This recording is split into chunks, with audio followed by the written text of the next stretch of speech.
नमस्कार दोस्तों, एडुसाइन आईएएस की यूट्यूब चैनल पे आप सभी का स्वागत है। आज का हमारा डिस्कशन का टॉपिक है इकोनॉमिक लाइफ इन वैदिक एज। वैदिक एज के बारे में हमने पॉलिटिकल लाइफ और सोशल लाइफ हमने पहले ही डिस्कस कर लिया है। अब देखिए, इकोनॉमिक लाइफ में भी हम उसी तरीके से डिस्कस करेंगे जैसे हमने पिछले दो क्लास में किया था। That is in the early Vedic period क्या इकोनॉमिक कंडीशंस थी या इकोनॉमिक लाइफ कैसी थी, और लेटर वैदिक पीरियड में कैसा था। ठीक है ना दोस्तों? तो चलिए आइए स्टार्ट करते हैं। तो देखिए दोस्तों, अर्ली वैदिक पीरियड में जैसे कि हमें पता है कि the life of the people were semi nomadic. तो सेमी नोमैडिक लाइफ में हंटिंग और फूड गैदरिंग तो मेन इंपॉर्टेंट होता है, लेकिन at that time as it was kind of a transition phase between nomadic to settled life, तो इसीलिए ये सेमी नोमैडिक लाइफ कहा जाता है। तो उस टाइम पीरियड में जो मेन एक्टिविटीज थी लोगों की, economic activities, that was the domestication of animals. तो उस टाइम पे जो main economic activity that was pastoral life. ठीक है ना दोस्तों?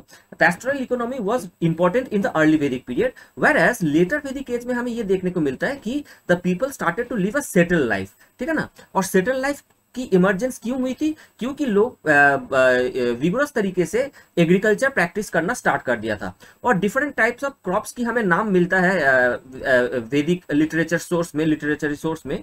तो जैसे कि व्हीट, बार्ली, राइस, इस टाइप के बहुत सारे क्रॉप की प्रोडक्शन होने लग गया था लेटर वैदिक पीरियड में। तो ये तो रहा पहला पॉइंट। सेकेंड पॉइंट देखिए, in the early Vedic period agriculture was not unknown. Agriculture उनको पता था, but it was not actually practised. उनका मेन प्रैक्टिस क्या था? डोमेस्टिकेशन ऑफ एनिमल, और उसके साथ साथ hunting and food gathering was the main source of food for the people in the early Vedic as. Whereas in the later Vedic period, क्योंकि वो लोग एग्रीकल्चर प्रैक्टिस करना स्टार्ट कर दिया था, तो agriculture emerge out as the main activity. लेकिन इसके साथ साथ पहले की जो प्रैक्टिसेस थी, hunting, pastoralism and food gathering, that continue. देखिए, पैस्टोरलिज्म तो रखना ही पड़ेगा। अगर आप एग्रीकल्चर प्रैक्टिस कर रहे हो तो डोमेस्टिकेशन ऑफ एनिमल तो रखना ही पड़ेगा। ठीक है ना? लेकिन उसके साथ साथ हंटिंग और फूड गैदरिंग को भी कंटिन्यू रखा। लेकिन उसकी जो सिग्निफिकेंस था वो काफी कम हो गया था, और लोगों की जिंदगी में agriculture and settle life became more important. फिर देखिए, in the early Vedic age the people were living a semi nomadic life. ठीक है ना? तो किसी भी एक जगह के साथ उनका कोई एफिनिटी नहीं था। So the territorial affinity was missing in the early Vedic period. तो जो मेन फॉर्म ऑफ प्रॉपर्टी जिसको माना जाता था, that was the kettles. Cattle में भी काउ एंड हॉर्स। काउ का तो एक सिग्निफिकेंस था ही, राइट, और हॉर्स का एक स्ट्रेटेजिक सिग्निफिकेंस था, काउ का एक इकोनॉमिक सिग्निफिकेंस था। तो जिस फैमिली के पास कूल जो फैमिली हुआ करता था, जिसके पास जितने ज्यादा नंबर ऑफ काउस रहेगा, उसके स्टेटस या उनकी इकोनॉमिक स्टेटस भी उतना ही हाई माना जाता था। whereas in the later Vedic period हमें ये देखने को मिलता है कि लोगों की एक लैंड एफिनिटी, एक टेरिटोरियल एफिनिटी बन जाता है। So land started to emerge as the main form of property in the later Vedic period. लेकिन हाँ, ऐसा नहीं कि काउ की सिग्निफिकेंस कम हो गया था, काउ भी उतना ही सिग्निफिकेंट था, लेकिन लैंड उससे भी ज्यादा सिग्निफिकेंट बनने लग गया था इन द लेटर वैदिक पीरियड। और इसीलिए देखिए, जो सैक्रिफाइसेस की बात किया जाता है, उसमें एक सैक्रिफाइस है अश्वमेध सैक्रिफाइस, अश्वमेध यज्ञ, राइट। तो ये जो अश्वमेध सैक्रिफाइसेस है, this was for the territorial expansion of the king of the state. क्योंकि उस टाइम पे state formation, primitive state formation start हो गया था, तो इससे समझ में आता है कि लैंड एफिनिटी अब बनने लग गया था लेटर वैदिक पीरियड में। Now in the early Vedic period लोगों की जो लाइफ थी, that was kind of a tribal life, और लोगों की जो प्रैक्टिसेस थी, that was life was kind of A subsistence life. तो इसीलिए ज्यादा कोई प्रोफेशंस देखने को नहीं मिलता है कि डिवीजन ऑफ लेबर उतना विगोरस तरीके से इमर्ज नहीं हुआ था इन द अर्ली वैदिक पीरियड। लेकिन थोड़ा बहुत डिवीजन ऑफ लेबर आ गया था, और इसीलिए देखने को मिलता है कि कुछ प्रोफेशंस इस टाइम पे आने लग गया था। फॉर एग्जांपल कारपेंट्री, क्योंकि देखिए उस टाइम पे जो war among the tribal communities there was war, और वॉर के टाइम पे क्या होता था कि on horse chariot the war was fought. ठीक है ना? तो चैरियट बनाने के लिए कारपेंट्री वाज इंपॉर्टेंट। मेटलर्जी में गोल्ड, सिल्वर, ये सारा आ गया था, कुछ ज्वेलरी वगैरह भी बनने लग गया था, तो मेटलर्जी बिकेम इंपॉर्टेंट। इसके साथ साथ लेदर वर्क, वीविंग एग्जिस्टेड, और कपड़ा बनाने के लिए, and weaving in this profession the women had the exclusive right over this particular profession. So कुछ डिवीजन ऑफ लेबर हुआ था, जैसे कि हमें ये भी देखने को मिलता है कि कुछ वर्णस की इमर्जेंस होने लग गया था, ब्राह्मीण, क्षत्रिय, वैश्यस, राइट। तो वो भी तो एक डिवीजन ऑफ लेबर ही था। लेकिन लेटर वैदिक पीरियड में क्या होने लगा कि एग्रीकल्चर प्रैक्टिस होने लगा, और जब एग्रीकल्चर प्रैक्टिस होने लगा तो पीपल स्टार्टेड प्रोड्यूसिंग फूड। और जब प्रोडक्शन आ जाता है लोगों की जिंदगी में, तो प्रोडक्शन के साथ साथ उनके प्रोफेशंस भी, नंबर ऑफ प्रोफेशंस भी बढ़ जाता है, और जो डिवीजन ऑफ लेबर है, division of labour starts to get more intensified. देखिए उस टाइम पे यूज ऑफ आयरन भी स्टार्ट हो गया था, ठीक है ना, और आयरन के यूज के वजह से प्रोडक्शन बढ़ने लग गया था।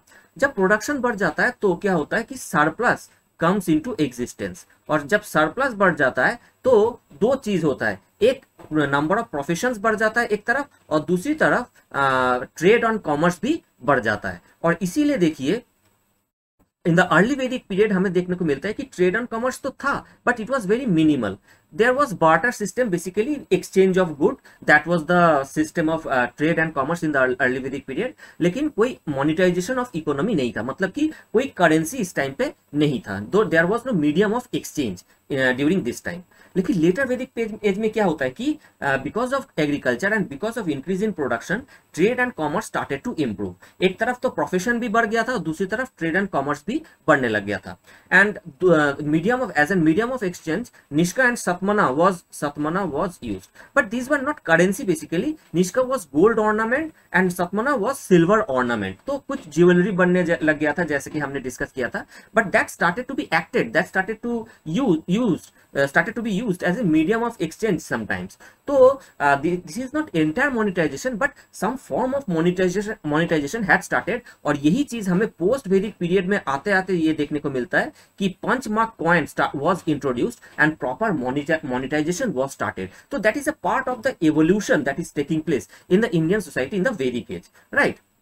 लेकिन वैदिक एज में प्रॉपर मोनेटाइजेशन स्टार्ट नहीं हुआ था, ठीक है ना दोस्तों। अब देखिए अर्ली वैदिक एज में क्योंकि लोगों की मेन प्रॉपर्टी तो काउ कैटल्स हुआ करता था, तो and there was the wars were very frequent among the tribal unit, तो war booty was very important. War booty क्या था कि एक वॉर के बाद after a victory in the war में जो प्लंडर किया जाता था, that was the war booty, and that was distributed among the people of that particular tribal unit, ठीक है ना। और इस डिस्ट्रीब्यूशन के लिए एक असेंबली था, दैट वाज विधाता। जैसे कि हमने चार असेंबलीज की बात किया था, सभा, समिति, विधाता एंड परिषद। उनमें से विधाता जो असेंबली था, that was responsible for distribution of this war booty. तो इस टाइम पीरियड में, अर्ली वैदिक पीरियड में, war booty was important, and that is why Vidatha was also important. Whereas in the later Vedic age लोगों ने production करना चालू कर दिया, तो लोगों के लिए वॉर बूटी इतना इंपॉर्टेंट नहीं रहा, लोगों के लिए प्रोडक्शन बढ़ाना इंपॉर्टेंट बन गया था, एंड टेरिटोरियल एक्सपेंशन ज्यादा इंपॉर्टेंट बढ़ गया था। इसीलिए वॉर बूटी की जो सिग्निफिकेंस है वो धीरे धीरे कम होने लगा, और इसीलिए हमें देखने को मिलता है कि लेटर वैदिक एज में जो विधाता है, जो असेंबली था, that became totally abolished, that became non-existent in the later Vedic period. And finally, when it comes to the taxation means it's a payment to the state, it's a payment to the leader, right? तो जो state को चलाता है उस time पे राजन, right. तो taxation was very simple at that time and it was totally voluntary. इसको कहा गया बलि in the early Vedic age. But in the later Vedic age state system धीरे धीरे कॉन्सोलिडेट होने लगा, किंग के स्टेटस बढ़ने लगा, state started to become strong and proper state mechanism started to come into existence. इसीलिए देखिए उसको एग्जिस्टेंस में लाने के लिए, उसको प्रॉपर मैनेज करने के लिए taxation had to be made a bit strict and bit compulsory. तो taxation a bit complex and it was made compulsory along with voluntary. तो एक पोर्शन जो था वॉलंटरी रखा गया, दूसरे पोर्शन को कंपलसरी भी किया गया। जो कंपलसरी जो टैक्स था उसको बोला गया भाग, एंड जो वॉलंटरी जो टैक्स था उसको कहा गया भोग। तो भाग इस नाम से समझ में आता है आपको कि भाग was the share of the king. जो भी लोग प्रोडक्शन कर रहा है उसमें से एक परसेंटेज किंग को देना पड़ेगा, दैट इज भाग, दैट इज कंपलसरी। एंड भोग is the ceremonial gift to the king. तो दैट वाज वॉलंटरी, जैसे कि कहा गया कि इट्स अ गिफ्ट, ठीक है ना। तो इस तरीके से हमें देखने को मिलता है कि economic life was also undergoing a transformation and evolution in the वैदिक एज। तो आज के लिए इतना ही, देखते रहिए एडुशाइन IAS। Thank you.